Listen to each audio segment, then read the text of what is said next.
But I wasn't sure that it was a program that would fit our family. We're very busy, just didn't seem like I could take one anymore. Money, is a little tight and things like that, and I just said, well, it's a nice program, but I don't think it's really for our family. But then I kind of started hearing the Spirit of God trying to tell me that it was something that we needed to do. And I was kind of arguing with God, saying, no, I really don't need to do it. I have enough to do already, And the next morning, I got a call from the program. Melissa called me and said, we have a child. Would you be willing to help us? And I said, okay, God, I guess that's my answer. And also, Scripture tells us to take care of the fatherless, that we're supposed to do that. Now, the baby that we have, Jocelyn, does have a father and does have a mother, but they're not in the picture right now, so she is, technically fatherless at this point. So we just, we wanted to help her. And we wanted also people to know that we do it to show Christ's love, that we can show Christ's love to the children and also to the family.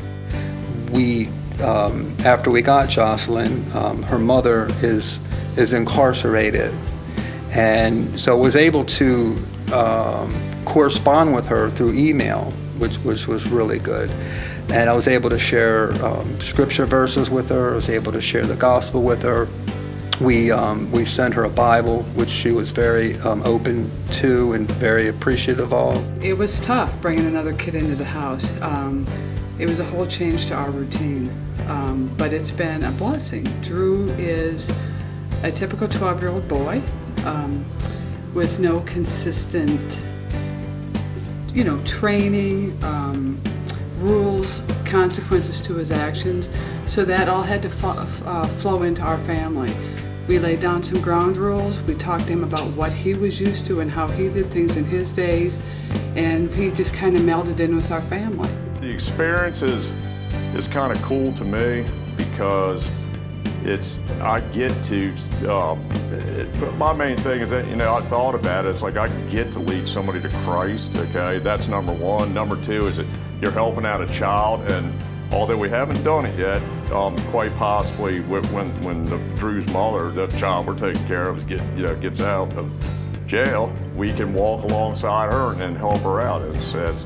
As we all know, that's what God calls us to do. He gets a whole different way to think, a whole different way to view things, and the most important thing is he gets to see, he gets his face in that Bible. He gets to see that. He gets to see God at work. I truly believe that God has, put him there. I've told him that. I said, God's put you here for this reason. I'm the right person for you, and I truly believe that. So I smiled, and I looked back, and it was neat to me because I knew God was with me. Based on my experience with Safe Family, I would jump at the chance to take another child.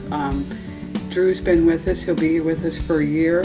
I would do it again for a year. I would do it again for 10 days, whatever it took, because I see the benefit of this kid. Maybe not today, we see it, but we're going to see it down the road with him. And we plan to walk with he and his mother and whoever else is involved in his family as long as it takes. It's a very rewarding thing to do, to take in a child that, by no fault of their own, needs a safe place to go. I see him, and my heart just swells because I know that we have done what God has asked us to do. It's just shaping a young man's mind is mainly what it is, and that's cool to me.